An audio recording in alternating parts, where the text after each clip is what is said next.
बिस्मिल्लाहिर्रहमानिर्रहीम, अस्सलाम वालेकुम, गुड मॉर्निंग पब्लिक, सुबह बखैर। मैं हूँ रुखमा इरफान मलिक और मेरे साथ मौजूद हैं अब्दुर्रऊफ साहब। अस्सलाम वालेकुम। और हमारा मित्र, हमारा साथी हरमीत आज गाने गा रहा था थोड़ी देर पहले तक। और हरमीत की आवाज बहुत अच्छी है। किसी दिन हम ऑन एयर भी हरमीत से रिक्वेस्ट करेंगे ना, हमारे व्यूअर्स को भी गाना। क्या बात है भाई, छा गए हो बिल्कुल। तो आज गाने क्यों गाए जा रहे थे हरमीत जी? वालेकुम सलाम, सत श्री अकाल, कैसे हैं आप दोनों जर? हाँ, शुरुआत गाने से की आप डेली डोज से ही करें। अच्छा, you are looking so nice, so good, so handsome. क्या दस्तार, क्या टाई, और गाने भी आप गा रहे थे, बड़े रोमांटिक गाने गा रहे थे। कभी कभी मेरे दिल में ख्याल आता है, वो गा रहा था। यस चले हम वक्त ज़ाया नहीं करेंगे। शायर की नज़्म है ये, कभी कभी मेरे दिल में ख्याल आता है कि जिंदगी तेरी जुल्फों की गर्म छाँव में गुजरने पाती तो शादाब हो भी सकती थी। ये तीरगी जो मेरी जीस्त का मुकद्दर है तेरी नज़र की शौहों में खो भी सकती थी, मगर ये हो ना सका। और अब ये आलम है कि तू नहीं, तेरा गम, तेरी जुस्तजू भी नहीं। गुजर रही है कुछ इस तरह जिंदगी जैसे इसे किसी के सहारे की आरज़ू भी नहीं। ना कोई राह, ना मंजिल, ना रोशनी का सुराग, भटक रही अंधेरों में जिंदगी अपनी, इन्हीं अंधेरों में रह जाऊंगा कभी खोकर। मैं जानता हूँ मेरी हम नफस, मगर यूं ही कभी कभी मेरे दिल में ख्याल आता है। कभी कभी मेरे दिल में ख्याल आता है। वाह सर, कमाल कर दिया आपने। कमाल है भाजी, आपको तो पूरा बेसरा याद है। मैं तो एक दो ही गुनगुनाए और चुप ही हो गया। नहीं, मैं तो नज़्म सुना रहा था ना शायर की। जी जी। कभी कभी मुझे ऐसे लगता है मेरे दोनों जो को होस्ट हैं वो बहुत ज्यादा कॉम्पिटेंट हैं, बहुत ज्यादा पढ़े लिखे, वो तो ऑब्वियसली हैं ही। कभी कभी क्यों लगता है, हमेशा जो है ना वो बहुत जबरदस्त है, सीरियसली। और सर की तो क्या ही बात है। चले जी, तो फिर रन डाउन की तरफ चले। रन डाउन सबसे पहले पब्लिक का डेली डोज, उसके बाद हम गुफ्तगू करेंगे आज शो में। आज मुल्क भर में हजरत इमाम हुसैन रज़ी अल्लाह तआला अन्हु और शहदाए करबला का चहलम मनाया जा रहा है। इस सिलसिले में मुख्तलिफ शहरों में क्या इंतजामात किए गए हैं और कौन कौन सी जगहें ऐसी होंगी जहाँ से जुलूस निकाले जाएंगे, इस पर आज हम शो में तफसीलन गुफ्तगू करेंगे। मुख्तलिफ शहरों की सूरत हाल आपके साथ शेयर करेंगे। फिर अफगानिस्तान की सिचुएशन और आलमी बरादरी जो है इस वक्त वो तालिबान को तस्लीम करने में हेजिटेंट दिखाई दे रही है। मामलात क्या है, इस पर पॉलिटिकल एनालिसिस भी हासिल करेंगे। पॉलिटिकल एनालिस्ट हमारे साथ शो में मौजूद होंगे। और एक बहुत अहम टॉपिक आज हम शो में डिस्कस करेंगे कि हम अपने इर्द गिर्द आजकल स्कूल के बच्चों को देखते हैं, बहुत ज़्यादा भारी भरकम इनके सर बैग्स होते हैं और हमारा मयारे तालीम उस लेवल का नहीं है और बच्चों पर पढ़ाई का बोझ डाल दिया जाता है। सो हमें करने की क्या ज़रूरत है कि बच्चों को ज़्यादा से ज़्यादा पढ़ाई की तरफ राग़िब किया जाए, ना कि उनको पढ़ाई से दूर किया जाए। और मयारे तालीम को ऑब्वियसली बेहतर करने के लिए क्या किया जा सकता है, इस पर भी आज हम डिस्कशन करेंगे भरपूर अंदाज में। फिर इमरान खान साहब की ज़िंदगी पर बनने वाली डॉक्यूमेंट्री फिल्म कप्तान तकमील के आखिरी मराहिल में है, इस पर भी हम आपके साथ डिस्कशन करेंगे। और आखिरी हमारा सेगमेंट होगा, वज़ीर आज़म इमरान खान साहब ने वर्ल्ड कप स्क्वाड में तब्दीली की हिदायत जारी की हैं, किस तरह से तब्दीलियां की जाएंगी, कौन से प्लेयर्स इन, कौन से आउट होंगे, इसको भी आज हम शो में डिस्कस करेंगे। शो का आगाज करेंगे डेली डोज से और डेली डोज में आज हमारी सबसे पहली स्टोरी ये है कि खाना काबा में 20 साल से खदमात अंजाम देने वाले पाकिस्तानी शहरी के बारे में आपको बताएंगे, जिनका ताल्लुक मंडी बहाउद्दीन से है। अहमद खान इनका नाम है।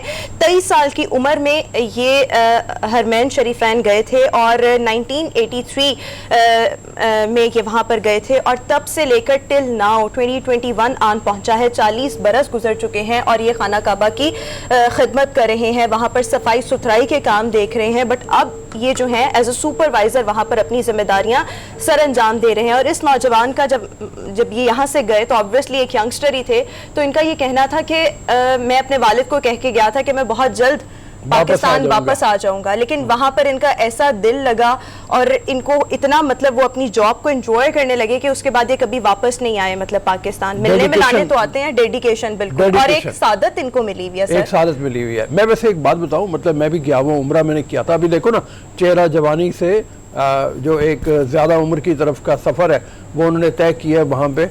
तो मैं भी जब गया था तो हकीकत यही है कि वहाँ दिल इतना लगता है, बंदे का दिल करता है मैं यही टाइम गुजार लूँ जितना भी मेरे पास है।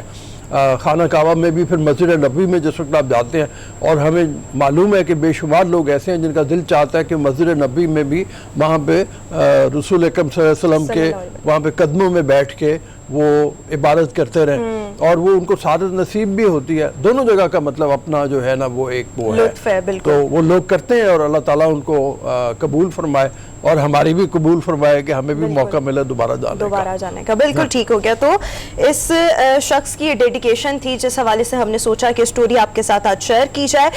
अगली स्टोरी हमारे पास ये है कि वेस्ट इंडियन क्रिकेट टीम के खिलाड़ी क्रिस गेल, जो कि खेल में बहुत ज़बरदस्त हैं, बड़े ज़बरदस्त बैट्समैन हैं, बट अब वो अपनी गुलकारी की भी जौहर दिखाने लग गए हैं और बहुत जल्द उनका गाना जो है पंजाबी डैडी, हाँ जी, उनका गाना जो है वो बहुत जल्द रिलीज होने वाला है। उसका टीजर उन्होंने ट्विटर और इंस्टाग्राम पर शेयर किया और अब तक 20,000 से ज्यादा उसको व्यूज मिल चुके हैं। फैंस बड़ा बेसब्री से इंतजार कर रहे हैं। I would like to request my team कि अगर वो इसके विजुअल्स चला सकें तो। वीडियो इसकी बहुत मजे की है। इसमें क्रिस गेल ने धोती पहनी हुई है, कुर्ता पहना हुआ है, पगड़ी पहनी हुई है और मेरे ख्याल में हरमीत भी क्रिस गेल के बहुत बड़े फैन है, उनके डांस के बहुत बड़े फैन है। क्यों हरमीत? इसमें कोई शक नहीं। क्रिस गेल साहब हमेशा पाकिस्तान के हवाले से पूरी दुनिया में एक पॉजिटिव इमेज पेश करते हैं और इसमें जब वो यहाँ पे आए तो उनको भरपूर प्यार भी मिला है। लेकिन ये पंजाबी कल्चर को प्रमोट किया तो कमाल किया भाजी।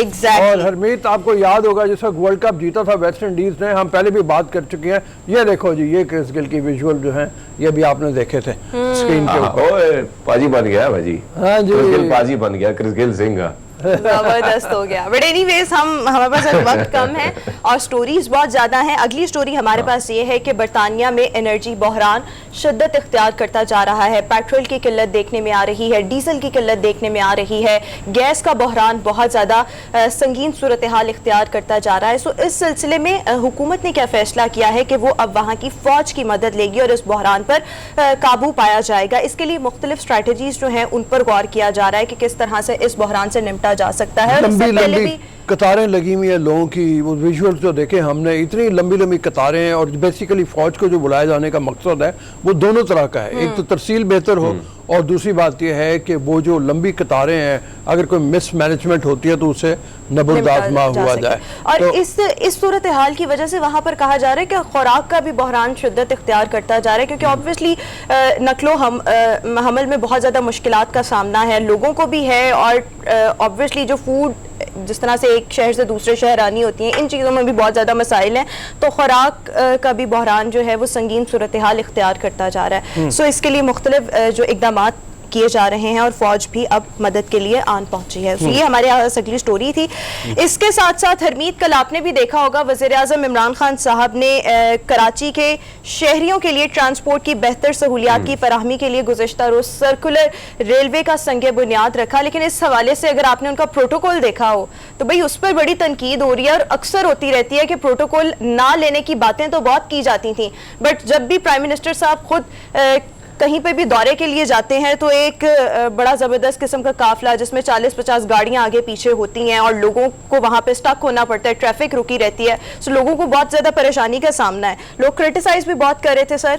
देखिए रोमा, मैं सिर्फ शार्ट ही कमेंट्स करूंगा। अगर हम यहाँ देखें तो हमारा और दीगर अक्सर लोग जो सोशल मीडिया पे आते हैं तो ये समझते हैं कि यूरोप है, लेकिन यकीन माने यहाँ पे आम आदमी को इतने मसाइल का सामना है। वज़ीर आज़म इमरान खान साहब को थ्रेट्स है, बाकायदा थ्रेट्स हैं, उनको पहले भी चीजें आ चुकी हैं उनके सामने और इंटेलिजेंस की जो रिपोर्ट है वो भी कई दफा आपने भी पढ़ी होगी, सुनी होगी। तो ये चीज हम अगर देखें तो ये कोई इंग्लैंड नहीं है, आइसलैंड नहीं है कि वहां पे साइकिल पे बंदा जाए। यहाँ पे बड़े हालात ऐसे हैं कि एक वज़ीर आज़म को अगर प्रोटोकॉल वो नहीं लेते तो कई सारे मसाइल का सामना करना पड़ सकता है।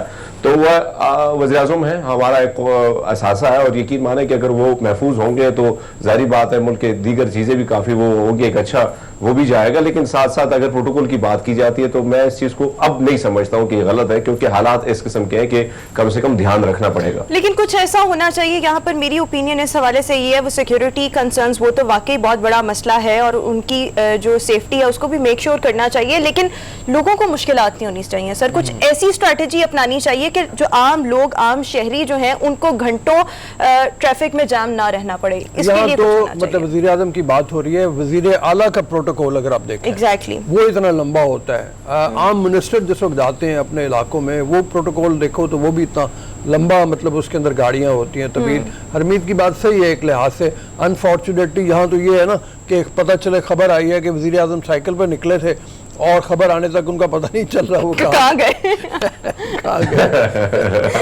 रास्ते से किडनैप हो जाए। तो वो इस तरह की सूरत हाल है, तो वो बड़ा मुश्किल है। हरमीत की बात सही है, बड़ा मुश्किल है ये, मतलब सिक्योरिटी के जहाँ पे इस कंसर्न स्टोरी पर मेरा वोट अकेला है, आपने तो हरमीत की साइड ले लिया, बट मेरा शहरियों की मुश्किलात के हवाले से ओपिनियन शहरियों की मुश्किलात का भी ख्याल है। रोहमा, मैं एक और चीज थोड़ी सी क्लियर कर दूं अगर टाइम है तो। मैं इस्लामाबाद में रहता हूं, तो इस्लामाबाद में एक चीज देखी है, जो पहले मिनिस्टर्स होते थे वफाकी वज़रा, उनका जो प्रोटोकॉल होता था हमें बड़ी तकलीफ दे मराइल से गुजरना, इंतजार करना पड़ता था वहां पे। लेकिन आज यकीन माने, मैं कई दफा जब यहाँ मेरे ऑफिस से पार्लियामेंट पास ही है और वज़ीर आज़म हाउस भी बिल्कुल पास ही है, तो मैं कई दफा यहाँ से जब पैदल गया हूं तो एक दफा वज़ीर आज़म इमरान साहब आ रहे थे और मुझे पुलिस वाले ने कहा कि भैया इंतजार तो थोड़े कीजिए। इससे कबल मुझे याद है कि भाई बहुत बड़ा प्रोटोकॉल होता था, तो आज वो प्रोटोकॉल का जो सिलसिला यहाँ पे तकरीबन खत्म हो चुका है, ना होने के बराबर है। आम मिनिस्टर के लिए तो उसी तरह नहीं है, क्योंकि असद उमर साहब और दीगर जो वज़रा हैं हमेशा F7 में बैठ के चाय की चुस्कियों का मजा लेते हैं, तो बिल्कुल बगैर प्रोटोकॉल के आते रहते हैं। हम वहां पे एक साहब कैफे में कई दफा बैठे हैं। ठीक हो गया। अगली स्टोरी की तरफ आते हैं जनाब। आज की अगली स्टोरी ये है कि अमेरिकन यूनिवर्सिटीज़ ने एक ऐसा वैक्सीनेशन वाला स्टिकर तैयार किया है जिसमें मुख्तलिफ नीडल्स का इस्तेमाल किया गया है और ये बाजू पर पेस्ट कर दिया जाता है और इस तरीके से लोगों को वैक्सीनेट सर किया जा रहा है। और जो लोग सिरिंज से डरते हैं, नीडल से डरते हैं, उनके लिए स्टिकर तैयार किया जा रहा है ताकि लोग जो हैं वो डरे ना। अच्छा, प्लस इसके एक्सपेरिमेंट्स किए गए और इसकी अफादियत देखी गई तो ये बहुत ज़्यादा मौसर है। एक आम वैक्सीनेशन का जो नीडल होती है, सिरिंज होती है, उससे बहुत बेहतर इसके नताइज हैं। अभी ये कमर्शियल बुनियादों पर इसको लॉन्च नहीं किया गया, बट इस हवाले से तैयारियां जो हैं वो जोरों शोर से जारी हैं। वो फोबिया होता है ना, हाँ फोबिया होता है ना, बाद लोगों को इंजेक्शन का फोबिया है। मैं जानता हूँ एक डॉक्टर साहब को, खुद डॉक्टर हैं और डॉक्टर होने के साथ साथ वो ये जो बोन मैरो ट्रांसप्लांट है ना, बोन मैरो है जो लिया जाता है, सैंपल लिया जाता है, इसके माहिर हैं। अब बोन मैरो का मतलब ये है ना कि आपने हड्डी तक जाके उसके अंदर से वो लेके आना है और खुद इंजेक्शन नहीं लगवाता है। अच्छा, डरते हैं इंजेक्शन से, मतलब वो तो वो फोबिया है बहुत लोगों का। तो ये वैसे होता है, बट ये जो अभी वैक्सीनेट जब लोग खुद को करवा रहे हैं उस दौरान, ऑब्वियसली मैंने भी जब अपनी वैक्सीनेशन करवाई है तो इस दौरान जो इंजेक्शंस लग रहे हैं ना वो बड़े हार्ड हैं, मतलब बाजू में बहुत दर्द रहता है। आम रूटीन में ऐसे नहीं होता। पता नहीं हरमीत का कैसा एक्सपीरियंस है, मेरा तो यही रहा है, बल्कि अभी भी कभी कभी दुखन होती है, मतलब वो बेरेबल दर्द होती है बट होती है। नहीं, वैसे तो मेरा एक्सपीरियंस ये है कि मेरे बचपन से मैंने लोगों को, अपने वाले साहब को लोगों को इंजेक्शन लगाते देखा है और जिस तरह मरीज पेशेंट आते थे तो मैंने खुद यही क्लिनिक में काम होता था हमारा भी, तो मुझे तो आदत पड़ी। हाँ, सीरियस लेते हुए मुझे थोड़ी सी होती है हिचकिचाहट, थोड़ी सी तकलीफ होती है, लेकिन इंजेक्शन लगाने में कोई गर्ज नहीं है। हेल्थ की बात है, हो जाए कोई टेंशन नहीं होती है, लोग अक्सर घबराते हैं। मुझे जो वैक्सीन लगी थी उसका मुझे तो पता ही नहीं चला। दोनों इंजेक्शन इतने लाइट हाथ के थे। आपको कौन सी लगी थी डोज? मुझे साइनोवैक। हाँ। मेरी भी यही थी, बट पता नहीं, शायद वो लगाने वाले पे भी डिपेंड करता है, ये भी कहा जाता है। एनीवेज, हम अगली स्टोरी की तरफ आते हैं और अगली स्टोरी ये है, हाँ, बरतानिया के लुइस हैमिल्टन ने फार्मूला 1 प्री रेस जो है वो जीत ली है और ये तारीख के पहले ऐसे ड्राइवर बने हैं जिन्होंने अब तक फार्मूला 1 जितनी भी रेसेस का इनेकाद होता है, मुकाबलों का इनेकाद होता है, उसमें इन्होंने अपना नाम बनाया और 100 फतूहात ऐसी हैं जिन्होंने अब ये इन्होंने अपने नाम किए हैं। ये लुइस हैमिल्टन जो है ना, ये बड़े ही मतलब शानदार स्पोर्ट्समैन है, इनका बड़ा नाम मतलब है फार्मूला 1 में और इन्होंने रेसेस 100 में खल में रेसेस इन्होंने जीती हैं तकरीबन 99 जीती हुई थी, 100वीं अब जीती। हाँ, तो 100 के करीब इनकी हो गई हैं। बहुत जबरदस्त रेसर है। बिल्कुल ठीक हो गया। और हम डेली डोज की अगली स्टोरी की तरफ आएंगे और अफगानिस्तान के एक नौजवान का यहाँ पर तस्करा करेंगे जिसने एक ऐसी इलेक्ट्रिक गन तैयार की है, इजाद की है, जो 300 मीटर्स तक मार करने की सलाहियत रखती है और इसमें इलेक्ट्रिक गोलियां ही डाली जाती हैं। अभी तक अमेरिका और दीगर तरक्की याफ्ता ममालिक ने जितनी भी इस तरह की गन्स तैयार की हैं उनकी रेंज जो है वो 20 to 30 मीटर्स है बस, बट ये जो इन्होंने तैयार की है इसका नाम इन्होंने रखा है B4 और ये 300 मीटर्स तक मार करने की सलाहियत रखती है और इस हवाले से उन्होंने इसके मुख्तलिफ एक्सपेरिमेंट्स और वीडियोस भी जो हैं वो सोशल मीडिया पर शेयर की हैं, सो लोगों की जानिब से अप्रिशिएट किया जा रहा है। एक तो मैं ये सोच में पड़ा हुआ हूँ कि इलेक्ट्रिक गोलियां किस तरह की होती हैं। हाँ, ये मैंने भी नहीं कभी देखा ना सुना। होगी गोली चलाए जिसको लगे उसको करंट लगेगा, मतलब कोई इस तरह की पता नहीं, हरमीत को बेहतर पता होगा, ऐसी इंफॉर्मेशन हरमीत के पास ज्यादा होती है गोलियों की। मैं सिर्फ इस स्टोरी को अगर आप देखो तो मैं इसलिए हैरान नहीं हूँ क्योंकि जिनका बचपन, जिनकी सारी जिंदगी गोलियों और बंदूकों के साये में गुजरी हो, तो आपने कई वीडियो आपने देखी होंगी कि वहां पे क्लाशनकोव के जरिए दूसरी गाड़ी को चार्ज किया जा रहा है, तो इस किस्म के तजुर्बात भी उन्होंने की। की है वहां पे जो अभी तालिबान की हुकूमत आई है, तो उनके लिए यहाँ पे वहां पे जो क्लाशनकोफ कल्चर है या दीगर जो चीजें वो बहुत ही नॉर्मल सा है। तो बच्चे उसके साथ खेलते हैं, बल्कि जो बच्चे पैदा हो जाते हैं तो उनको ही थमा दी जाती है पिस्टल, उसके बाद जो मुख्तलिफ चीजें।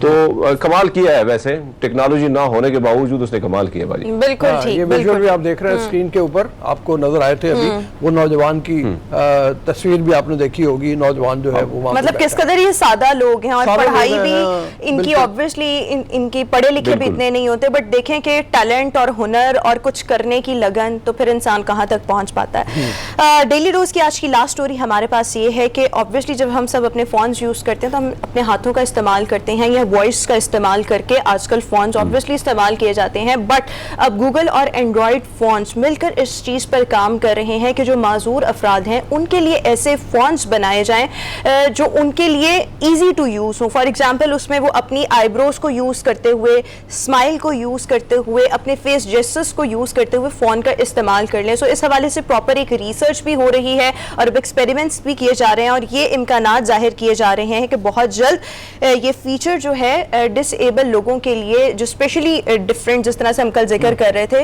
लोग होते हैं, उनके लिए फीचर बहुत जल्द मुतारिफ करवा दिया जाएगा ताकि वो ईजी वे में अपने फोन्स का इस्तेमाल कर सकें।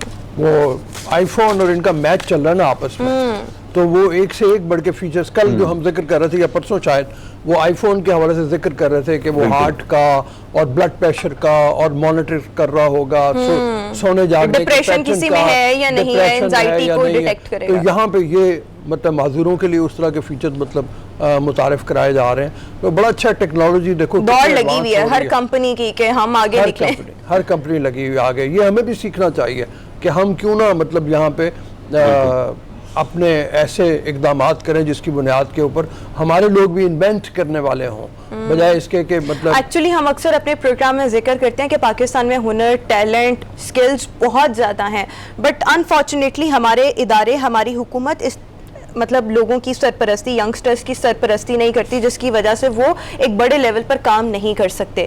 बट एनीवेज जनाब, ये तो था पब्लिक का डेली डोज, मुख्तलिफ स्टोरीज हमने आपके साथ शेयर की। अभी हम शो में एक ब्रेक शामिल करेंगे, एक ब्रेक के बाद वापस आएंगे, कुछ मौज़ूआत आपके सामने रखेंगे। Stay with us.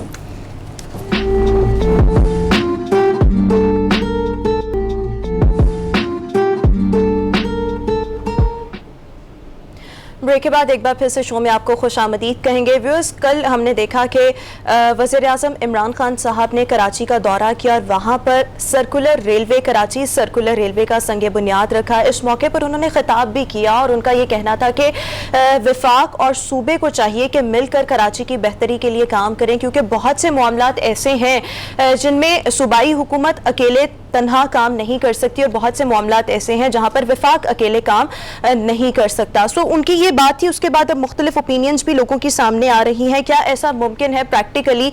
इस पर हम शो में तफसीलन बात करेंगे। हमें सीनियर तज्जियाकार इफ्तिखार अहमद साहब शो में ज्वाइन कर रहे हैं। Thank you so much Iftikhar Ahmad साहब, आपने हमें शो में ज्वाइन किया। सर फरमाइएगा, इमरान खान साहब का ये कहना तो बिल्कुल दुरुस्त है, बट अगर हम रियलिटी देखें तो दोनों सियासी जमातें जो हैं, मुख्तलिफ इनके ओपिनियंस हैं, इख्तलाफात भी बहुत हैं, तो आपको लगता है कि पीटीआई और पीपल्स पार्टी मिलकर कोलैबोरेशन के साथ कराची की बेहतरी के लिए काम कर सकती है? ये सिर्फ कराची का नहीं मसला, जी ओवरऑल बात की है। वफाक और सूबे को जहाँ भी मुनासिब हो मिलकर काम करना पड़ता है अवाम की बेहतरी के लिए, तो करना चाहिए। ये तो मुझे तो इमरान साहब की इस बात पे अभी तक यकीन नहीं आ रहा कि इमरान खान साहब ने कही है। मैंने तो यकीन करें मैं खुश हो गया हूँ ये बात उनकी सुन के, और मुझे समझ नहीं आ रहा है कि मैं अपनी खुशी का इजहार कैसे करूं। मतलब ये तो बहुत ही एक ऐसी पॉजिटिव बात की है उन्होंने 3 साल के बाद। लेकिन इसके साथ उन्होंने ये भी कहा कि अगर वो आप हमें दे दें अपना जो सिंध का जजीरा है तो हम उसको भी इस्तेमाल कर लेंगे, जिस तरह हम रावी लाहौर को इस्तेमाल करने लगे हैं। उन्होंने फिर ऐसी बात की है। लेकिन मैं बड़ा खुश हूँ जी कि वफाक और सूबे के दरमियान ये मोहब्बत और ये जो अंडरस्टैंडिंग है अवाम की बेहतरी के लिए, ये बहुत काबिल तारीफ है जी। इफ्तिखार, मतलब उसमें बंडल आइलैंड का जिक्र हुआ है, मतलब उन्होंने बात की है। ये मैं वही कह रहा हूँ, बंडल आइलैंड के लिए भी बात उस पे नजर उस पे भी है, नजर उसको कंपेयर किया रावी फ्रंट, जो रावी का नया प्रोजेक्ट बनाने, नया लाहौर बनाना की जो कोशिश कर रहे हैं, अमीरों का लाहौर, उससे कंपैरिजन भी किया है। लेकिन फिर भी बड़ी अच्छी ख्वाहिश है ना, मतलब इट्स वेरी पॉजिटिव थिंकिंग, और मैं बहुत खुश हूँ और मुझे यकीन नहीं आ रहा कि ये इमरान खान ने कहा। सर बात ये है कि थिंकिंग तो वाकई बहुत अच्छी है, हम भी अप्रिशिएट कर रहे हैं, आप भी बड़े खुश हैं, बट द पॉइंट इज जी जी जी मुझे खुशी इस बात की है कि मुराद अली शाह साहब वहाँ मौजूद थे जबकि वो ये बातें कर रहे थे। मुझे तो इसलिए यकीन ही नहीं आ रहा था कि मुराद अली शाह की मौजूदगी में ये बात हो रही है। सर मुराद अली शाह भाई एक अच्छा आदमी नहीं है, वो तो बहुत नालायक है, वो तो नाकाम है, वो तो पैसे खा गया है, वो तो एनएफसी वार को उजाड़ देता है। तो ऐसे आदमी की मौजूदगी में इतनी अच्छी बातें, अल्लाह करे जी ये अच्छा हो, मुबारक हो सबको। बिल्कुल ठीक आप बात करें। सर मैं ये बात करना चाह रही थी कि वज़ीर आज़म इमरान खान साहब कभी कभार ऐसे जेस्चर्स देते हैं, गुफ्तगू ऐसी करते हैं, बहुत सी उनको पज़िराई भी मिलती है और इंटरनेशनली भी उनको बहुत अप्रिशिएट किया जाता है, जिस तरह से अभी उन्होंने एक बयान दिया। बट अगर हम ज़्यादा पीछे ना भी जाएं, जब प्राइम मिनिस्टर बने उसके बाद उनकी स्पीच, तो क्या चर्चे थे उस स्पीच के, बट जब प्रैक्टिकली इम्प्लीमेंट करने की बात आती है तो वो बातें सिर्फ महज बातें ही रह जाती हैं। तो सर आप इतना वसी तजर्बा रखते हैं, अब भी तो ऐसा नहीं होगा कि ये महज एक बात ही थी और प्रैक्टिकली कुछ नहीं होगा? देखिए अफसोस होगा अगर प्रैक्टिकली कुछ नहीं होगा। और जहाँ तक वो बातें कर रहे हैं ना, आपने जो हवाला दिया बड़ी बड़ी तकरीर कर रहे हैं, उसमें बहुत सारी मुश्किलात अभी आपको फेस करनी पड़ेंगी। यहाँ तो आप अमेरिका के साथ दोस्ती निभा लेंगे, यहाँ आप चाइना का सी पैक चला लेंगे, ये मामलात भी आपको चंद दिनों में बहुत खुल के सामने आपके आ जाएंगे कि सबको खुश रखने का नतीजा भी गलत होता है। ये वहाँ पे जाके कराची में सबको खुश रखने की कोशिश है, ये ठीक है, क्योंकि पीटीआई में कल उन्होंने कामयाबी जो हासिल की है वो एक की है। अगर जो बहुत बुजुर्ग आदमी थे पाकिस्तान मुस्लिम लीग नून के जो उनके साथ शामिल हो गए, गौस अली शाह साहब, ये उनकी कामयाबी है, इसकी उनको मुबारकबाद भी देनी चाहिए और उनको शाबाश भी देनी चाहिए कि आखिरकार वो एक पुराना मुस्लिम लीगिया ले गए। लेकिन ये मुस्लिम लीगिया बेईमान और नाहल और बुरे लोग नहीं थे सारे के सारे, इसमें भी पिक एंड चूज है कोई। ठीक ठीक जी हरमीत। अच्छा सर, आपने सीपैक की बात की, तो सर इस वक्त जो एक क्वाड जो एक नया इत्तेहाद हुआ है हिंदुस्तान, जापान और अमेरिका के दरमियान, और सर्द जंग का जो कोशिश अमेरिका की जानिब की जा रही है कि रूस के साथ जो एक सर्द जंग का सिलसिला है।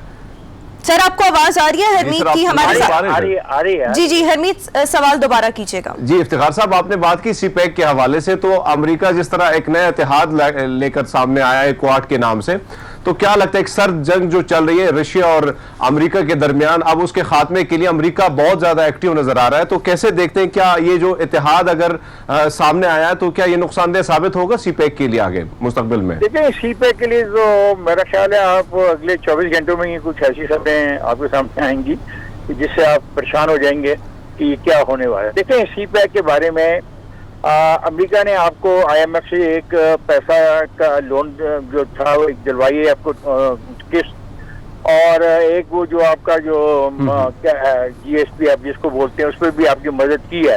तो अब उसके तबादले में कुछ चाहेगा तो सही, और दूसरी तरफ चाइना आपसे पैसे मांग रहा है, अपनी किस्त मांग रहा है, तो आप तो बुरी तरह फंसने वाले हैं। तीसरी वो जो बात आप कर रहे हैं उसको तो दूर की बात छोड़ें, पहले इसको तो देखें ना कि अमेरिका और चाइना के दरमियान आप बैलेंस कैसे कायम करेंगे, अपना क्या बैलेंस कायम करेंगे पाकिस्तान वाले। अच्छा इफ्तिखार, वापस आते हुए आपने ये मुफाहमत वाली बात पे, कल जो शेख रशीद का भी बयान आया और उससे प्राइम मिनिस्टर का पहले बड़ा खुशाइंद है, शेख रशीद ने भी कल जो मुफाहमत की बात की इलेक्शन कमीशन के साथ, वो भी एक बड़ा अच्छा जेस्चर है कि मतलब इलेक्शन कमीशन के साथ ताल्लुकात बेहतर होते नजर आ रहे हैं हमें, जरा उस बारे में बताइए। चाहिए तो ये कि तमाम पार्टियों के साथ, तमाम लोगों के साथ, तमाम इदारों के साथ मुफाहमत के साथ काम किया जाए। हालात ऐसे नाजुक हैं कि हम लोग अफोर्ड नहीं करते अब मुल्क के अंदर इस तरह की लड़ाई झगड़े को। रऊफ आप 100% सही कह रहे हो। और ये जो इलेक्शन कमीशन पाकिस्तान, देखें इलेक्शन कमीशन पाकिस्तान ने ही इलेक्शन कराना है, बाकी सब लोग बातें कर रहे हैं, करने दो इनको, ठीक है, एक बात। दूसरी बात, जितनी धमकियां दी इन्होंने और जितना उनको बुरा कहा है, और एक ने कहा मैं इसको आग लगा दूंगा, एक ने कहा ये सियासी पार्टी का दफ्तर है, एक ने कहा ये इनकी रिश्तेदारियां इधर हैं, ऐसे तो नहीं चलता ना रियासत। रियासत को तो चलाना है। और ये खुशी की बात है कि अगर ये मुस्बत बात शेख रशीद जैसे मुदब्बर आदमी ने की है, मोतबर आदमी ने की है और मौसर आदमी ने किया है। देखे ना, मैंने 3 लफ्ज इस्तेमाल किए हैं, मोतबर, मुदब्बर और मौसर। तीसरा लफ्ज नहीं सुना आपने? ये जो आदमी है तो ये तो फिर बड़े काम की बातें होने लगी है। रऊफ कुछ होने वाला तो नहीं है कि मामला। सर दौरों पर तो आप हैं, आप बताएं ना, आपके पास ज्यादा खबरें होंगी, होने वाला क्या है? खबरें हैं मेरे पास, इतनी खबरें नहीं है, मैं मेज के नीचे नहीं छुपा होता जब ये मामला हो रहे होते हैं। मैं तो जब इंफॉर्मेशन मिलती है उसी के ऊपर तबसरा कर सकता हूँ। अच्छी बात है, बहुत अच्छी बात है।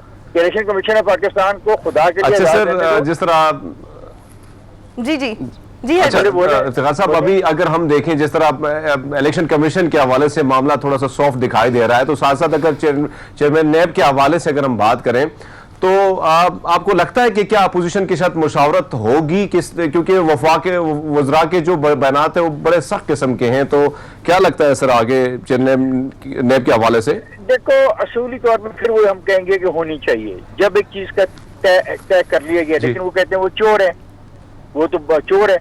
अब देखें, मुजरम में और जो आदमी का इल्जाम लगा वो और होता है, सजा जो हुई होती है वो भी और होता है। इन दोनों में फर्क होता है। अगर हम इसी बुनियाद पे लोगों से बात ना करें कि इन पे इल्जाम है, ठीक है, हम बात नहीं करेंगे, तो ऐसे करोड़ों लोग पाकिस्तान में हैं जिनकी लाखों मुकदमा अदालतों में चल रहे हैं। उन सब लोगों से उठना बैठना लेना देना हर किस्म का सोशल बाइकाट कर दें हम उनका। ठीक, क्या बात कर रहे हैं हम? बिल्कुल बिल्कुल बिल्कुल ठीक है, बिल्कुल ठीक है। अच्छा इफ्तिखार, बिल्कुल ठीक है। मैं चूंकि फोकस मेरे बहुत ज्यादा, मुझे वो उसकी वो है, खुशी भी है कि जो कल मुफाहमत की बातें की है प्राइम मिनिस्टर ने और फिर शेख मैं बड़ा खुश हूँ, मैं बड़ा खुश। हाँ, तो कल देखो ना, आप कराची का जो मसला है, कराची में कल पानी पीने के पानी का भी उन्होंने मतलब वो कहा कि फोर्थ जो है वो उस प्रोजेक्ट को लॉन्च किया जाएगा, वो भी मुफाहमत होगी तो होगा। बसों के जो प्रोजेक्ट हैं वो भी मुफाहमत होगी तो होगा। इवन सर्कुलर रेलवे जो है वो भी मुफाहमत से ही चलेगा तो चलेगा। बड़े उसमें रुकावटें हैं अभी वो जो सामने आएंगी।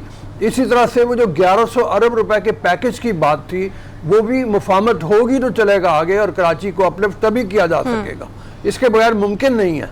इस पर तबसरा करें ना आप। रऊफ, देखो, ये मुफाहमत का जो लफ्ज आप और मैं समझे, जिसपे मैं बहुत खुश होगा जा रहा हूँ, काश मुफाहमत का मतलब यही हो। मुफाहमत का मतलब ये ना हो कि हमारे गवर्नर की बात मानो। आपको पता है कि मुफाहमत की बात करने वालों ने 4-5 दफा हमला करने की कोशिश की है कराची पर, कभी किसी शक्ल में, कभी किसी आइन के आर्टिकल के हवाले से। ये जो हमारे फवाद चौधरी साहब हैं, ये रोज एक का आर्टिकल पढ़ के बता देते। मैंने कहा यार पढ़ूं तो ये आर्टिकल है क्या? पता लगा वो लोकल बॉडीज के इलेक्शन से मुताल्लिक है। तो यार लोकल बॉडी का इलेक्शन सिर्फ सिंध गवर्नमेंट ने कराना है, बाकी ने नहीं कराना। बड़ी अच्छी बात है जी, मुफाहमत तो बहुत अच्छी बात है। और पानी देखें जी कितनी बदनसीबी है। और मैंने दो अपने साबिक चीफ मिनिस्टर थे सिंध के, गुलाम मुस्तफा जदोई साहब और जनाब भुट्टो साहब, मुमताज, मुमताज, मैंने कहा कि जब छोटी छोटी रियासतों ने पानी समुंदर का लिया और उसको स्टेबल बनाया कि अपने लोगों को पीने के लिए इस्तेमाल कर सके, तो आप क्यों नहीं कर सके? आपके पास तो 1970s में ये पावर आ गई थी, जिस जमाने में वो लोग यहाँ पे मछेरों के तौर पे मुलाजमतें कर रहे थे। उन मछेरों ने जाके तो अपने पानी को अपने शहरों के लिए इस्तेमाल कर लिया, तो उनके पास कोई जवाब नहीं था। और एक बात और याद रखना रूफ, आप जानते हैं बेहतर, इस वक्त जो कराची शहर के लोगों को पीने का पानी मिल रहा है वो 1991 का जो वाटर रिकॉर्ड है उसकी वजह से मिल रहा है। उसमें एक स्पेशल स्टेटस दिया गया है कराची को। तो अगर फर्ज करें वो खत्म हो जाता है 1991 का रिकॉर्ड कुछ वजह पे, तो ये पानी का मसला तो इतना खौफनाक मसला हो जाएगा, ये मतलब कह तो से भी बढ़ के चीज हो जाएगी। तो इनको संजीदगी अगर जिसका मुजाहरा किया है कल अगर प्राइम मिनिस्टर साहब ने, तो मैं उम्मीद करता हूँ कि सिंध की हुकूमत इस पॉजिटिविटी पर कोई पॉजिटिव एटीट्यूड अख्तियार करेगी और कम अज कम इसको उसी तरीके से देगी जिस तरीके से प्राइम मिनिस्टर ने ऑफर किया है। अगर प्राइम मिनिस्टर की ऑफर में कोई चिलाकी छुपी है वो भी एक्सपोज हो जाएगी फिर विद इन 6 मंथ। ठीक है जी हरमीत। अच्छा सर, मुख्तलिफ चीज़ों पे तो हमने बात करी, लेकिन एक खबरें मुख्तलिफ दोबारा गर्दिश कर रही है तहरीक आदम एतमाद के हवाले से, और ये भी बताया जा रहा है कि एस्टेब्लिशमेंट उसके पीछे है। तो क्या लगता है सर कि हुकूमत जाने वाली है? सर मैं एस्टेब्लिशमेंट से गुजारिश करूंगा वो अपना काम करे। पहले ही काफी इस मुल्क के अंदर उलझाव पैदा कर चुकी है, हर उलझाव के हल फिर वो खुद निकालने के लिए एक और उलझाव पैदा कर देती है। एस्टैब्लिशमेंट का कोई काम नहीं है vote of confidence and no confidence. Benazir के दौर से ये ड्रामा शुरू किया गया है और ये ड्रामा खत्म होने का नाम लेता, और इससे मुल्क के जो निज़ाम है उसको धक्का लगा है, इस मुल्क के जमहूरी निज़ाम को धक्का लगता है, इस मुल्क में जो सेटअप चल रहा है उस पर लोगों का एतमाद कमजोर हो जाता है। तो एस्टैब्लिशमेंट साहब दूर ही रहे और let the politician decide their जो उनका फ्यूज है वो खुद ही तय कर सकते हैं democratically on the floor of the house. ये इतने बच्चे नहीं है तो उनको जमा तफरीक नहीं आती है, उनको भी जमा तफरीक आती है कि 171 कैसे बनते हैं और 171 कैसे नहीं बनते हैं। हाँ, ये मेरे ख्याल में अफवाहें जो है ना वो गर्दिश करती रहती हैं, अफवाहों से परहेज ही बेहतर है। अच्छा इफ्तिखार, ज़रा उसके ऊपर बात कर लें, कल शहबाज शरीफ साहब को जो क्लियर कर दिया ब्रिटिश अदालत ने। अब देखो, होना तो ये चाहिए कि हम मुफाहमत की बात कर रहे हैं, जिस तरह पीपल्स पार्टी की तरफ हाथ बढ़ाया गया सूबे की बहाली के लिए, बेहतरी के लिए। इस वक्त ज़रूरत यह है नैब की अपॉइंटमेंट होनी है, चेयरमैन की, ECP के मसले जो कानून है वो साजी होनी है, उसके बारे में कानून साजी होनी है। अगर आपने इलेक्शन किस तरीके से करवाना है, इलेक्ट्रॉनिक वोटिंग मशीन करनी है नहीं करनी, तो मुफाहमत तमाम पॉलिटिकल पार्टीज़ के साथ होनी चाहिए। फिर इधर भी शहबाज शरीफ की आपको ज़रूरत है कि उससे आपने मुलाकात करनी है, या जिद है कि जी मुलाकात नहीं करनी, तो ये जिद है। हाँ, जिद है कि वो चोर है, वो लुटेरा है, वो गलत है। तो मैंने अभी 2 मिनट पहले कहा कि बगैर किसी को साबित किए, बगैर सजा के तो लाखों लोग जो है पाकिस्तान के अंदर रोज उनके ऊपर मुकदमा चल रहे हैं, तो सारे किसानों के साथ उनके महल्लेदार, उनके दोस्त, उनके तलकदार, हर किस्म की रिश्तेदारी खत्म कर दें। ये रवैया गलत है। He is the leader of the opposition. जब तक वो लीडर ऑफ द अपोजिशन है, आप मजबूर हैं अपना कानूनी तौर के उससे कंसल्ट करें, या इस कन्वर्टेशन के कानून को खत्म कर दें। जो आप करना चाहते हैं कर दें खत्म इसको, लेकिन कानून की मौजूदगी में कानून का मजाक मत हो। ठीक है सर, अगर हम देखें तो कल जब ये फैसला आया शहबाज शरीफ और सलमान शहबाज के हक में ये फैसला आया, और लोग और ओवरऑल इसको बहुत अप्रिशिएट किया जा रहा था, इवन जो सियासी मुखालिफिन भी थे वो भी इसको अप्रिशिएट कर रहे थे। बट इस मौके पर अगर आपने शहजाद अकबर साहब का बयान सुना हो तो उनकी ये स्टेटमेंट सामने आई है कि शहबाज शरीफ और सलमान शहबाज की ना कोई बरियत थी ना ट्रायल था। और जी सर, जी जी, आप क्या बरियत के बारे में क्या कह रहे थे? जी जी, तो सर उनकी ये स्टेटमेंट सामने आई शहजाद अकबर साहब की कि ना कोई बरियत थी और ना इस हवाले से कोई ट्रायल था। नेशनल क्राइम एजेंसी ने फंड्स मुंजमद किए थे, जबकि नेशनल क्राइम एजेंसी ने इन फंड्स की मजीद कोई तफ्तीश ना करने का फैसला भी किया है। सर इस पर आप क्या कहेंगे? हुकूमत तो अभी भी वो अपने स्टांस पे कायम है। मैं इस पर ये कहूँगा, एक फैसला है और एक शहजाद अकबर का पॉइंट ऑफ व्यू है। चंद दिनों में हर चीज क्लियर हो जाएगी। शहजाद अकबर इतनी जल्दी तो शिकस्त नहीं मानेंगे, इतनी उन्होंने मेहनत की है, इतनी दफा उन्होंने गैर मुल्की दौरा किया है।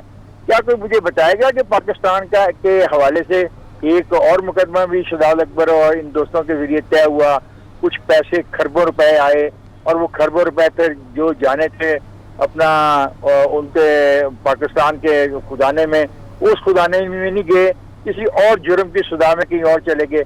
ये भी बताएगा शहजाद अकबर के दोस्त के साथी।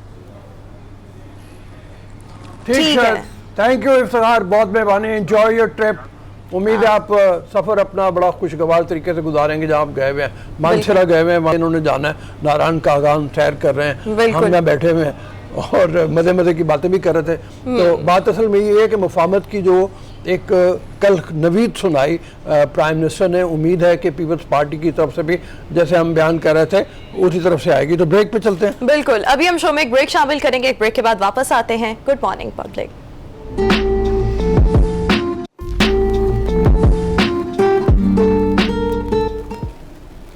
ब्रेक के बाद एक बार फिर से शो में आपको खुशामदीद कहेंगे। व्यूअर्स, हम सब जानते हैं कि वज़ीर आज़म इमरान खान की ज़िंदगी पर एक डॉक्यूमेंट्री बन रही है, और ये डॉक्यूमेंट्री पाकिस्तान के मारूफ सिंगर सलमान अहमद, गुलकार सलमान अहमद तैयार कर रहे हैं। और इस हवाले से अब ये जो डॉक्यूमेंट्री है ये तकमील के आखिरी मराहिल में है, बहुत जल्द उसको रिलीज़ भी कर दिया जाएगा।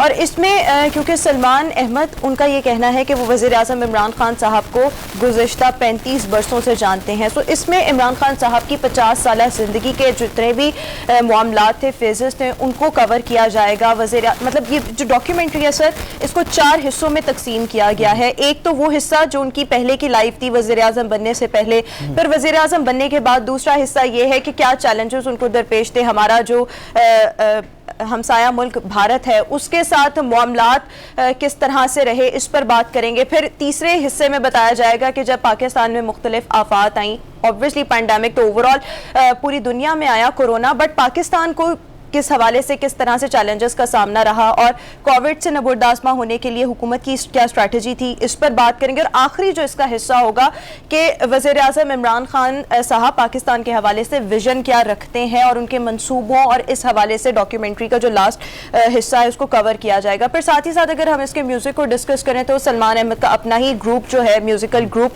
वो इसकी मौसीकी पेश कर रहा है। और फिर सबसे इंटरेस्टिंग बात कि इसमें मुख्तलिफ ममालिक के जो सुदूर हैं, रहनुमा है, उनके इंटरव्यूज शामिल किए गए हैं। जैसे कि मलेशिया के महातीर मोहम्मद सलमान अहमद साहब ने पर्सनली उनका खुद इंटरव्यू किया और उसको डॉक्यूमेंट्री का हिस्सा बनाया। सो अब देखना यह है कि ये किस प्लेटफॉर्म पर रिलीज की जाती है। सबसे पहले तो बात यह है कि इमरान खान साहब की ज़िंदगी के हवाले से अगर देखा जाए, वाकई अगर कोई सही तरीके से फिल्म बनाए, डॉक्यूमेंट्री भी बनाए, फिल्म बनाए, तो और ज़्यादा एक सब्जेक्ट है बहुत बड़ा, वो जो मतलब है उनकी ज़िंदगी रही भी ऐसी है। एक इंतहाई ग्लैमरस क्रिकेटर होने के नाते ज़िंदगी उनकी जो है वो बड़ी रंगीन भी गुजरी है। उस रंगीनी से उन्होंने आहिस्ता आहिस्ता रूहानियत की तरफ सफ़र उनका जो है वो हुआ और इंतहाई सादा ज़िंदगी की तरफ चल पड़े और फिर वज़ीर आज़म बन गए। एक क्रिकेटर होने के नाते आप अगर देखो तो कहाँ क्रिकेट, एक स्पोर्ट्समैन, एक आदमी जिसका फोकस सिर्फ और सिर्फ गेम के ऊपर होता था, कोई और चीज़ उसको अट्रैक्ट नहीं करती थी। मैं चूँकि मुझे बहुत मौके मिले मैं उनसे मिलने के, जब वो क्रिकेटर से उनके इंटरव्यू बहुत मैंने किए हुए, तो मैं उस ज़माने में जानता हूँ कि वो कोई और बात ही नहीं करते थे। दुनिया इधर की उधर हो जाए उनकी बात होती है, उनसे कुछ पूछ लो वो कहते थे नहीं क्रिकेट पर बात करते हैं। अच्छा, इस मूवी, इस डॉक्यूमेंट्री का नाम भी रूहानी जमहूरियत है, बाय द वे। रूहानी जमहूरियत। अच्छा, जिस तरह से आप जिक्र कर रहे हैं ना कि वो सादा जिंदगी की तरफ आ गए, मैं इस चीज से एग्री नहीं करती। मतलब वो सिर्फ पहनावे की हद तक एक सादा जिंदगी है, बट अगर हम लाइफस्टाइल में भी ख्यालात, एक प्रोमो है वो देख लेते हैं, फिर उसके ऊपर बात करते हैं आगे चल के। ठीक है, चलिए पहले चलकर प्रोमो देखते हैं। सो जो इसका ये जो हम लोगों ने अभी प्रोमो देखा वो बड़ा ज़बरदस्त और इंटरेस्टिंग लग रहा है और इंग्लिश में बेसिकली ये डॉक्यूमेंट्री है, बट अभी इस हवाले से फैसला नहीं किया गया कि इसको किस प्लेटफॉर्म पर रिलीज़ किया जाएगा। बट हरमीत की तरफ चलते हैं। हरमीत, प्रोमो आपने भी देखा, कैसा लगा आपको प्रोमो? जी बिल्कुल, प्रोमो तो वैसे बहुत अच्छा लगा, लेकिन वज़ीर आज़म इमरान खान साहब या इमरान खान साहब की जो लाइफ है उससे मैं काफ़ी इंस्पायर हूँ, क्योंकि ऐसी मेरी लाइफ में कुछ ऐसी चीज़ें आई, जब मैं खान साहब को सुनता था, उनको जब पढ़ा तो मैंने उस तरफ जदोजहद की और कई सारी चीज़ें मेरी लाइफ में जो चेंजेस आई हैं वज़ीर खान साहब को पढ़ के ही आई है। लेकिन साथ साथ मैं एक और चीज़ बता दूं, रऊफ साहब, मैंने इनको पॉलिटिक्स ग्राउंड में मुझे याद है कि ये जब मुख्तलिफ इलाकों का दौरा करते थे और मैंने खुद भी देखा है कि 20-20 और 22-22 लोगों का मजमा होता था, उनको कायल करना, उनको पार्टी की तरफ लाना बहुत मुश्किल काम था जो एक अकेले किया है, इसमें कोई शक नहीं। जो अगर आप देखें इस अगर ट्रेलर जो इनका दूसरा एक और फिल्म जो है इसके इनके जिंदगी के हवाले से यही बन रही है, उसमें अगर आप देखें तो इनके अपने जो है उसका साथ जो कजन है, वो दूसरे जो लोग हैं, रिश्तेदार है, वो साथ इसलिए छोड़ देते कि वो कहते हैं मुश्किल है कि एक पार्टी बनेगी और इस किस्म की आप जदोजहद करेंगे और वज़ीर आज़म की सीट और लोगों को हराना बड़ा मुश्किल है, जो सेटर जो बड़ी बड़ी पार्टियां हैं, जो एक माफिया है। तो मैं अगर हम देखें तो उसकी जो लाइफ है वो कमाल की है। फिर अगर ग्लैमर्स जो उनकी लाइफ थी, दुनिया की बड़ी बड़ी हसीनाएं उनके कदमों में सर रखने को तैयार थी, झुकने को तैयार थी। उनके बारे में अगर आर्टिकल पढ़े, आपको मुख्तलिफ देखें, बॉलीवुड की अदाकारा है या यूनान में उनको अपना देवता माना जाता था, तो उनकी खूबसूरती कमाल की थी, चार्मिंग गाय थे और शहजादियों से लेकर दुनिया के खूबसूरत तरीन जो बड़े बड़े लोग हैं, जो ऐसे लोग जो टाइकोन है बिजनेस के, वो उनसे मिलने के लिए उनकी ख्वाहिश होती थी। तो ये उनकी जो लाइफ है वाकई किसी फिल्म से कम नहीं है और जो लाइफ में उतार चढ़ाव उनका आया है वो भी बड़ा कमाल का है। बिल्कुल ठीक है, आप बात करें स्ट्रगल देखें कि महज एक नशस्त से यहाँ तक इस मकाम तक पहुँचना स्ट्रगल तो ऑब्वियसली है, फिर लोगों को कायल करना, इस तरफ लाना। और अगर हम देखें रऊफ साहब तो एक जो अवेयरनेस पॉलिटिकल एस्पेक्ट से जो यंगस्टर्स को इमरान खान साहब और इनकी पार्टी ने दिया ना, उसका क्रेडिट इन्हीं को जाता है, वरना मेरे ख्याल में हमारी नौजवान नस्ल वो इतना अवेयर नहीं थे। बट अब लोगों को बहुत ज़्यादा, स्पेशली यंगस्टर्स को बहुत ज़्यादा नो हाउ हो गई है पॉलिटिक्स के हवाले से, स्पेशली 2013 ऑनवर्ड्स जितने भी जलसे हुए, फिर जलसों में हमने देखा कि लोग जाते नहीं थे, यंगस्टर्स जाते नहीं थे, यूथ नहीं जाती थी, तो इन्होंने उन्हीं को टारगेट किया और उन्हीं को ग्रैब किया। तो ऑब्वियसली स्ट्रगल तो बहुत ज़्यादा है, बट अब देखना यह है कि ये डॉक्यूमेंट्री किस लेवल की है। अच्छा, सलमान अहमद साहब इसको ना मुख्तलिफ ज़ुबानों में इसका तर्जमा करने का भी इरादा रखते हैं, और इसमें उनका ये कहना है कि उन्होंने इमरान खान की ज़िंदगी पर उनके हवाले से बहुत ज़्यादा पिक्चर्स उनके पास थी जो उन्होंने शेयर की हैं, बहुत सारी वीडियोज़ हैं। सो अब मैं भी थोड़ा एक्साइटेड हूँ कि ये कैसी होगी डॉक्यूमेंट्री, क्योंकि कैप्टिवेटिंग होनी चाहिए। कोई इतनी मेहनत कर रहा है और हमारे प्राइम मिनिस्टर हैं, लोग इनको इंटरनेशनली इतना पसंद करते हैं, तो कैसी होगी ये वो डॉक्यूमेंट्री? तो अब आएगी तो पता लगेगा। मैं जैसे बता रहा था और हरमीत ने भी थोड़ी देर पहले बताया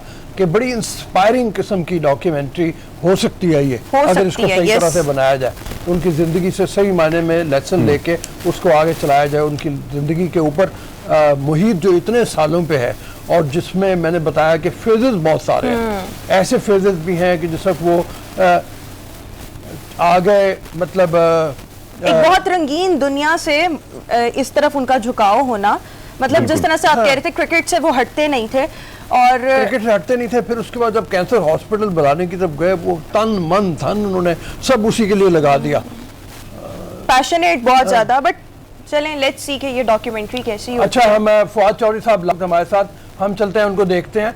और वफाकी वज़ीर इत्तलात फवाद चौधरी साहब गुफ्तगू कर रहे थे इस्लामाबाद में, और गुफ्तगू आपने भी मुलाहिजा की। अभी हम शो का दोबारा से आगाज़ करते हैं। और रऊफ साहब, आज मुल्क भर में हज़रत इमाम हुसैन रज़ी अल्लाह ताला अन्हु और शहदाए करबला का चहलम मनाया जा रहा है। इस हवाले से मुख्तलिफ मातमी जुलूस भी निकाले जाएंगे और ऑब्वियसली नज़र न्याज का सिलसिला भी जारी रहेगा। इंतज़ामात पर बात करेंगे, स्पेशली सिक्योरिटी इंतज़ामात पर। सबसे पहले कराची का रुख कर लेते हैं सर। कराची से हमें इस वक्त ज्वाइन कर रहे हैं हमारे कॉरेस्पॉन्डेंट तनवीर मलिक। तनवीर, बताइएगा, आज हजरत इमाम हुसैन अलैहिस्सलाम के चहलम के मौके पर कराची में मुख्तलिफ मातमी जुलूसों की क्या सूरत हाल है और इनके रूट्स क्या क्या होंगे, इस बारे में बताइएगा। बिल्कुल, देखिए, बस सिलसिला शहादत हज़रत इमाम हुसैन अलैहिस्सलाम जो है वो अब से कुछ देर बाद जो है यहाँ मेन नुमाई चौरंगी पे जो वाक़ है शाह खुरसान इमाम बारगाह, वहाँ पे जो है वो मजलिस बर्पा होगी, जिसमें मौलाना जो है वो 12 बजे खिताब करेंगे, और इसके साथ साथ जो है मजलिस के दर्स के बाद जो है रिक्कत पढ़ेंगे, और उसके बाद जो है जुलूस वो है बरामद होगा चेलू में हज़रत इमाम हुसैन अलैहिस्सलाम के हवाले से। दूसरा जानिब जो अगर बात कर लेते हैं कि जुलूस के जो मुकर्रर रास्ते हैं उसके हवाले से, तो जुलूस जो नुमाई से बरामद होगा तो वहाँ से होता हुआ वो सदर जाएगा, सदर से वापस अंदर एम्प्रेस मार्केट आएगा, वहाँ से जुलूस अपने मुकर्रर रूट से होता हुआ मेन जो है रोड पर आएगा, और उसके बाद एमेजिनर रोड के बाद जो है वो लाइट हाउस पहुँचेगा। लाइट हाउस के बाद जो है इसी तरह जो है आगे खारा दर पे जाके जुलूस जो है वो इख्तिताम पजीर होगा। दूसरी जानिब जो है जुलूस के जो मुकर्रर रास्ते हैं उनको कंटेनर लगा के जो है वो सील कर दिया गया है, और जो जुलूस की गुजरगाह है उस पर जो दाएँ और बाएँ जानिब जो बुलंद बाला इमारतें हैं वहाँ पे स्नाइपर जो है उनको तैनात किया गया है, और इसके साथ साथ जो है तकरीबन 5000 से ज़ायद पुलिस और रेंजर्स के एहलकार, दूसरे कानून नाफिज करने वाले एहलकार जो हैं उनको भी वहाँ पे तैनात किया गया है, जो जुलूस के अंदर जुलूस की गुजरगाहों पे और आखिरी रूट के आखिर तक जो है वो मौजूद होंगे। दूसरी जानिब जो है जुलूस के हवाले से ये भी बताता चलूँ कि फ़िज़ाई निगरानी जो है वो भी की जाएगी, जबकि PDS की 2 टीमें जो हैं वो होंगी, जिसमें एक जो है वो हेड पर आगे मौजूद होगी, क्योंकि जब तक वो क्लियरेंस नहीं देगी जुलूस जो है वो आगे नहीं बढ़ेगा। और इसके साथ साथ जो है एक टीम जो है वो मिड में होगी जुलूस के, और दूसरी जानिब जो है वो उनके साथ जो है BDS टीम के साथ जो है वो उनके आलात भी होंगे। ये बताइए कि इस मौके पे समाजी तंजीमों की तरफ से भी कोई इंतजाम किए गए हैं क्या? रास्ते के दाएं और बाएं जानिब जो है वो मुख्तलिफ तंजीमों की जानिब से जो है वो सबीलें लगाई जाती हैं, तिब्बी इमदाद कैंप लगाए जाते हैं और सबीलों पे जो है वो ठंडा पानी और शरबत जो है वो भी आज़ादारान हुसैन के लिए जो है वो रखा जाता है। इसके साथ साथ न्याज़ और तबरुकात का सिलसिला जो है वो भी जारी रहता है जुलूस के रूट के ऊपर। और दूसरी जानिब अलम और जुलजना जो है वो भी बरामद होगा और अब से कुछ देर बाद जो बरामद होने वाला जुलूस है उसकी फुल प्रूफ ये कहा जा सकता है सिक्योरिटी इंतजाम किए गए हैं।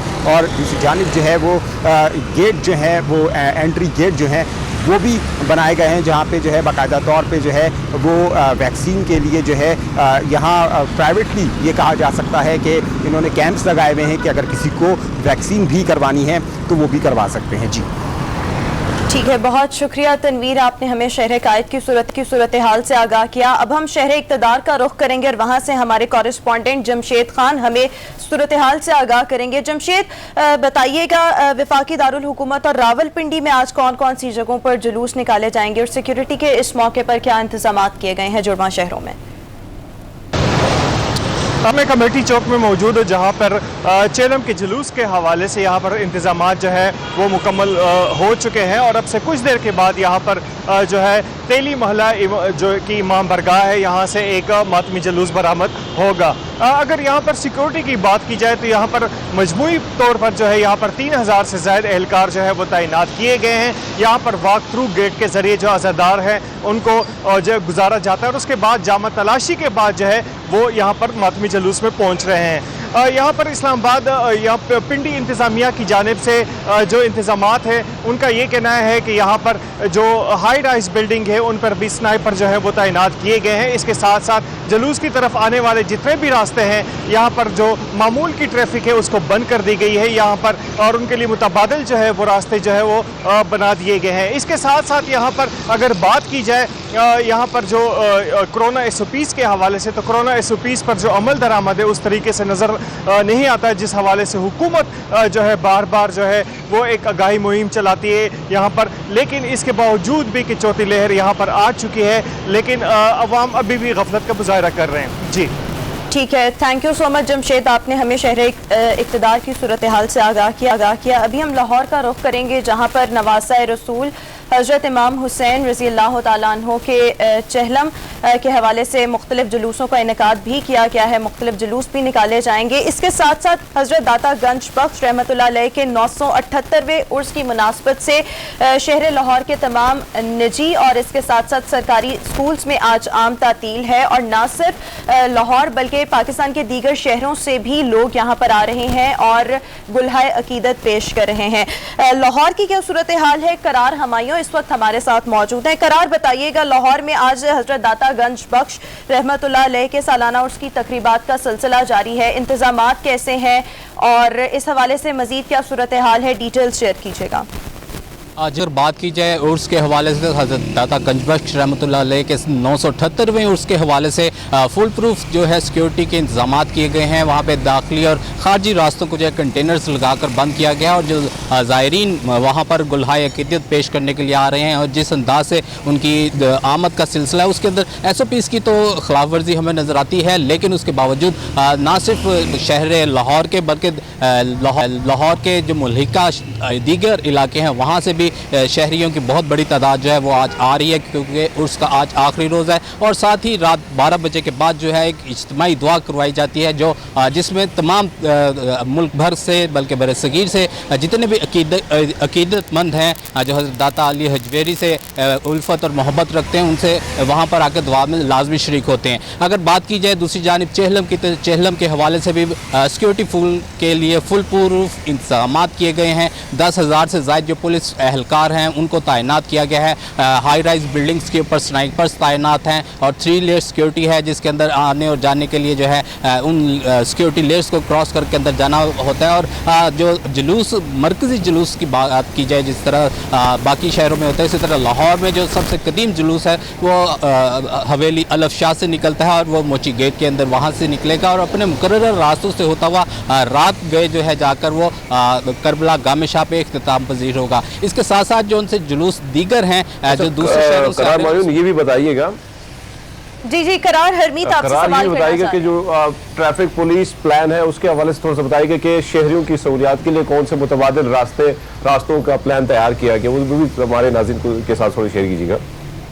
जी बिल्कुल, लाहौर के अंदर जो दाखिली और खारजी रास्ते हैं उसके अंदर तो फ़िलहाल कोई तब्दीली नहीं की गई, लेकिन जिन लोगों ने ख़ास तौर पे अगर वहाँ से शाहदरा की जानिब से आना होता है तो उनको मुतबादल रूट दिया गया है, उनको सर्कुलर रोड की जानिब मोड़ दिया गया है ताकि वो सर्कुलर रोड की तरफ जा सकते हैं, मीनार पाकिस्तान से सर्कुलर रोड की जानिब रेलवे स्टेशन की तरफ जा सकते हैं, और अगर कोई कचहरी की जानिब से आता है तो उसको दूसरी जानिब मोड़ दिया जाता है और वो लोअर माल से माल रोड के ऊपर जा सकते हैं। इसी तरीके से अगर बात की जाए आउटफॉल रोड की, जो दाता गंजबख्श रहमतुल्लाह अलैह के मज़ार की बैक साइड पे है और करबला गामे शाह की भी बैक साइड पे, तो वहाँ से भी जो ट्रैफिक है उसको मुतबादल रूट दिया गया है। यतीम खाना और बंद रोड की जो सड़कें हैं वो उनको मुतबादल रूट के तौर पे दी गई हैं। तो इस तरह से मुतबादल रूट के ऊपर जो है दबाव खासा हमें नज़र आता है। ट्रैफिक जो है वहाँ पर काफ़ी ज़्यादा बढ़ जाती है, लेकिन उसको मुनज़्ज़म अंदाज से कंट्रोल करने के लिए जो सिटी लाहौर हैं वो खुद भी फील्ड में मौजूद रहते हैं। DIG ऑपरेशन जो हैं सिक्योरिटी के हवाले से जो हैं वो जांच के खुद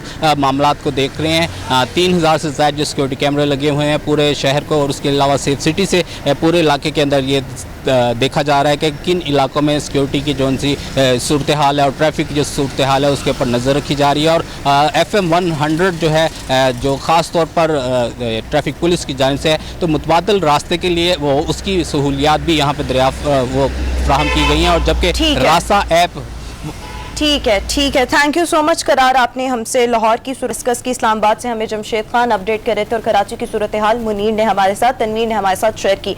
अभी हम शो में एक ब्रेक शामिल करेंगे, एक ब्रेक के बाद वापस आएंगे। Good morning public. ब्रेक के बाद एक बार फिर से शो में आपको खुश आमदीद कहेंगे। व्यूअर्स, अभी हम एक बहुत अहम टॉपिक आपके साथ डिस्कस करेंगे जिस पर हम हमारे साथ जो गेस्ट मौजूद हैं उनकी भी ओपिनियन जानेंगे। अगर हम आजकल के बच्चों को देखें तो उनको बहुत से भारी भरकम जो बैग्स हैं वो कैरी करने पड़ते हैं। बीच में बहुत ज़्यादा बोझ होता है, किताबों का, वर्क बुक्स होती हैं, नोट बुक्स होती हैं, लंच बॉक्स होता है, बॉटल होती है और स्टेशनरी आइटम्स। तो इस तरह से बच्चों को बहुत ज़्यादा बोझ जो है वो उठाना पड़ता है। और ये एक कॉन्सेप्ट पाया जाता है अक्सर पेरेंट्स के माइंड में और इर्द गिर्द के जो लोग हैं कि शायद इसमें कोई माफिया इन्वॉल्व है, पब्लिशर्स की कोई गेम है जिसकी वजह से जो स्कूल वाले हैं वो बच्चों पर इतना किताबों का बोझ डाल देते हैं। इस हवाले से ऑब्वियसली हम अपने गेस्ट से ही जानेंगे। सो एक ये बात पाई जाती है कि अब इल्म की वो वक़्त नहीं रही जो माजी में होती थी। माजी को अगर हम देखें तो बच्चे तख्ती और कलम लेकर स्कूल्स में जाया करते थे और बड़े अच्छे प्रोमिनेंट रिजल्ट्स के साथ बाहर निकला करते थे। लेकिन अब ये भी कहा जाता है कि शायद मयार तालीम वैसा नहीं रहा, तो बैग्स को भारी करने की बजाय, बुक्स का बोझ लादने की बजाय करना ये चाहिए कि मयार तालीम को बेहतर किया जाए। सो इस पर ऑब्वियसली हमारे गेस्ट की क्या ओपिनियन है ये जानेंगे। हमारे साथ हमें शो में ज्वाइन करेंगे प्रिंसिपल हैं, स्कूल टीचर हैं सादिया मलिक साहिबा और साथ ही साथ खातून खाना पूनम काशिफ। अपने दोनों मेहमानों का शुक्रिया अदा करना चाहूँगी। सादिया, आपसे गुफ्तगू का आगाज़ करूँगी। जिस तरह से एक ये थिंकिंग है हमारी सोसाइटी में, ये कहा जाता है कि शायद कोई माफिया इन्वॉल्व है, पब्लिशर्स इन्वॉल्व हैं और इसीलिए बच्चों को इतनी बुक्स जो है वो कैरी करनी पड़ती हैं और स्कूल वाले अपने पैसे बनाने के चक्करों में होते हैं। आपको क्या लगता है इस हवाले से, आपकी ये ओपिनियन है? अच्छा, मेरी ओपिनियन ये है कि ऐसा कुछ नहीं है, कोई माफिया इन्वॉल्व नहीं है। इसको थोड़ा सा रेगुलेट करने की ज़रूरत है। हुकूमत को चाहिए इसको रेगुलेट करें। हाँ, जैसे हमारा स्कूल है कि हम अपने स्कूल्स के अंदर कुछ टाइम टेबल को हम जो है अकॉर्डिंग टू टाइम टेबल अपने पेरेंट्स को इंस्ट्रक्शंस देते हैं कि आप according to time table books भिजवाएं। ठीक है, उसमें क्या होता है, लोड शेयर हो जाता है। मतलब पेरेंट्स जब बच्चे को आप according to time table books मंगवाएंगे तो उसका हैवी बैग नहीं होगा, क्योंकि हैवी बैग्स जो हैं वो बच्चों की सेहत पे बहुत बुरा असर डालते हैं, जिससे उनको बहुत सारी प्रॉब्लम्स आ रही हैं। ये जो आलमी माहिरीन हैं, सेहत के हैं और जो लोकल हैं, उन सब ने ये सजेस्ट किया है कि जो हैवी बैग्स हैं वो बच्चों के लिए बहुत ज़्यादा वो उनकी सेहत पर असर डाल रहे हैं। नेक पेन हो रही है, असाबी खिंचाव हो रहा है बच्चों को, तो उसको दूर करने के लिए कुछ इकदाम करने की ज़रूरत है, जो कि हम लोगों को भी करना चाहिए ऐसे स्कूल लेवल के ऊपर और गवर्नमेंट को भी करना चाहिए। अच्छा, ये तो आपने कह दिया माफिया इन्वॉल्व नहीं, बट आपने कहा कि इस चीज़ को रेगुलेट करने की ज़रूरत है। क्या किस तरह से रेगुलेट किया जाए? अच्छा, स्कूल वाले किस तरह से कर सकते हैं, हुकूमत क्या अपना रोल प्ले कर सकती है? जी जी बिल्कुल ऐसे किया जा सकता है। हम मेयर्स जैसे स्कूल है लाहौर स्कूल सिस्टम, तो हम एक मेंबर भी हैं फेडरेशन के, all Pakistan private school federation. तो हमारी फेडरेशन ने गवर्नमेंट को बहुत सारी रिकमेंडेशंस भी दी हैं इस हवाले से। उन्होंने कहा है कि यूँ होना चाहिए, गवर्नमेंट को कहा है, सजेशंस ये दी हैं कि आपको चाहिए कि आप बुकलेस कर दें प्राइमरी सेक्शन तक बच्चों को, ठीक है। अब पब्लिशर्स के लिए ये है कि ज़्यादातर जो स्कूल्स हैं उनकी 2 टर्म्स के अंदर जो स्टडी चलती है पूरे साल में, तो ये किया जा सकता है, उसको रेगुलेट यूँ किया जा सकता है कि पब्लिशर्स जो हैं वो 2 टर्म्स में ही डिवाइड करके बुक्स बनाएं, ना कि वो इकट्ठी एक मोटी बुक बना दें जो कि हैवी हो जाती है और बैग साथ ले जाना उससे बैग भी हैवी हो जाता है। तो जब पब्लिशर्स को आप बाउंड करेंगे कि आप उसको रेगुलेट इस तरह से करेंगे कि आप जो बुक्स को हैं, जो टर्म्स हैं, या तो डिसाइड कर लिया जाए कि सारे स्कूल्स में ये टर्म्स मोस्टली होती हैं 2 टर्म्स, तो सब पब्लिशर्स उसके अकॉर्डिंग बुक्स को पब्लिश करें। ठीक है, आप ये फरमाइए, आपका ज़माना जो होगा जब आप पढ़ती होंगी और जब आप बच्चे पढ़ रहे हैं आपके, तो मतलब आप फ़र्क तो महसूस करती हैं ना कि उस वक्त और अब में मतलब ये फ़र्क है। क्या फ़र्क आपको लगता है ऐसे पढ़ाते हुए बच्चों को? क्या कोई तालीम जो है उसमें कंपटीशन ज़्यादा आ गया जिसकी बुनियाद के ऊपर अब किताबें ज़्यादा हैं? क्या है मतलब आपको लगता? बहुत मुश्किल पढ़ाई होगी। हमारे ज़माने में जो 1-2 क्लास का जो सिलेबस था वो बहुत इजी था। अब तो ये है कि जो उस ज़माने जो हमारी 4-5 क्लास के जो सिलेबस थे अब वो 1 क्लास में आ गए हैं। इतनी मुश्किल बुक्स कर दी हैं कि कई दफ़ा मुझे मैथ्स के खुद समझ नहीं आ रहे होते कि मैं उसको क्या पढ़ाऊँ, कैसे गाइड करूँ, हालांकि मैं अपने बच्चों को खुद पढ़ाती हूँ। मुझे बहुत मुश्किल हो रही होती है, फिर मुझे अपने आप को खुद अपग्रेड करना पड़ता है। तो जब मैंने अपने बच्चों को दाखिल कराया तो इतने हैवी बैग कि मेरी जो बेटी है उसके ये जो थोड़ा सा ना झुकाव आना शुरू हो गया। तो मैं उसको डॉक्टर पे ले गई तो उन्होंने कहा कि आप कितना बैग कैरी करके आप इनको भेजती हैं, इनका ना बैग हल्का करें। तो मुझे समझ आई कि ये हैवी बैग की वजह से उसको बैकेज का मसला हो रहा था, उसको फीवर होना शुरू हो गया। फिर मैंने मतलब कि इनकी जो स्कूल का जो टाइम टेबल है उनको फॉलो करना शुरू किया कि ये जो है अब आज मैथ्स का है, आज कंप्यूटर का है, आज साइंस का है, तो उस लिहाज से मैंने बुक्स आधी कर दी जिससे उसका वेट कम हो गया। मुझे डॉक्टर ने भी ये गाइड किया कि देखें आपकी बेटी इस वक्त नर्सरी में है तो उसका तो 1.5 kg से ज़्यादा उसके बैग का वज़न नहीं होना चाहिए।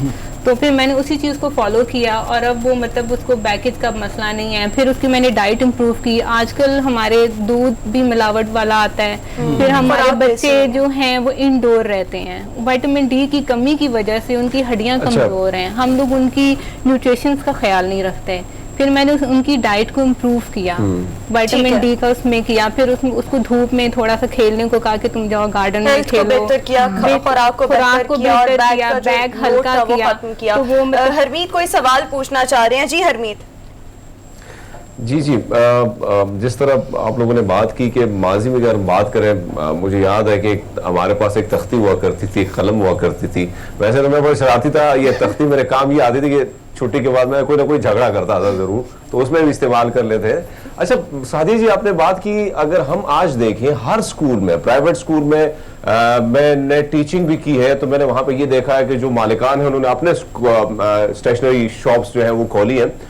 जैसे ही छुट्टियां आती हैं तो डबल बुक्स जो है उनको पढ़ाई नोटबुक जो होती हैं वो दी जाती हैं, वो बच्चे नहीं लेते हैं तो जबरदस्ती आपको पता है कि कैसे तरीके से वो की जाती है सारे तरीक़ेकार। तो यही जो चीज़ है ये बढ़ती जा रही है, कम होने के बजाय। अगर हम देखें लाहौर और इस्लामाबाद की मैं अगर बात करूं तो चलो थोड़ा बहुत चेक एंड बैलेंस तो होगा, ना होने के बराबर है, लेकिन अगर हम कराची की बात करें, दीगर इलाकों की बात करें तो वहां पर ये चीज़ नॉर्मल बढ़ती जा रही है, जिससे ये बीमारियां जो है बच्चों पर जो तनाव है, जो असाब उनका शिकार होते हैं, उनको जो तकलीफ होती है, ये चीज़ इसलिए बढ़ रही है। तो कैसे देखती है इस पर हुकूमत? तो कंट्रोल तो हम देखते हैं कि आप लोग वैसे बात भी नहीं मानते हुकूमत की, लेकिन क्या कोई थोड़ी बहुत तो होनी चाहिए ना, अपनी भी थोड़ी बहुत होनी चाहिए कि भाई ये बच्चे हैं, नहीं हो रहा इतना पैसा मगर इन तरीके से लेते हैं तो जाती है। जी आपका कहना बिल्कुल ठीक है कि हर जगह पे काली भेड़ें तो मौजूद होती हैं। तो जैसे कि मैंने अपने स्कूल के बारे में आपको मिसाल दी कि हम अपने पेरेंट्स को उनको इंस्ट्रक्शंस देते हैं कि अकॉर्डिंग टू टाइम टेबल वो बुक्स भिजवाएं, तो उससे ऑटोमेटिकली जो बैग्स है वो उसका लोड कम हो जाता है। और जो स्कूल इस तरह कर रहे होते हैं वो तो बहुत गलत कर रहे होते हैं ना। ये तो बहुत गलत बात है कि आप ज़बरदस्ती एक तो बुक्स उनको दें ज़्यादातर स्कूल्स जो अच्छे स्कूल्स हैं वो कभी भी इस तरह से प्रेशराइज नहीं करते पेरेंट्स को कि आप ज़बरदस्ती बुक्स लें। कुछ होते होंगे, ज़रूर होते होंगे, करते हैं। मैं यही तो कह रही हूँ कि उन चीज़ों को रेगुलेट करने की ज़रूरत है और हमारी फेडरेशन भी उसको रेगुलेट कर रही होती है और सजेशंस भी हम इसलिए रिकमेंडेशंस भी दे रहे होते हैं गवर्नमेंट को कि इन चीज़ों को आप ज़रा कंट्रोल करें। अपने तौर पर हम देख रहे हैं क्योंकि हम अपने स्कूल में तो कर सकते हैं, लेकिन ओवरऑल आप मुल्क को और कंट्री के स्कूल्स को कंट्रोल करना तो एक बहुत बड़ा टास्क होता है ना, वो तो गवर्नमेंट कर सकती है। हम अपने तौर पे जितना कर सकते हैं फेडरेशन के लेवल पे या अपने स्कूल के लेवल पे वो हम कर रहे होते हैं। उनको पेरेंट्स को हम गाइडेंस दे रहे होते हैं, इंस्ट्रक्शंस दे रहे होते हैं।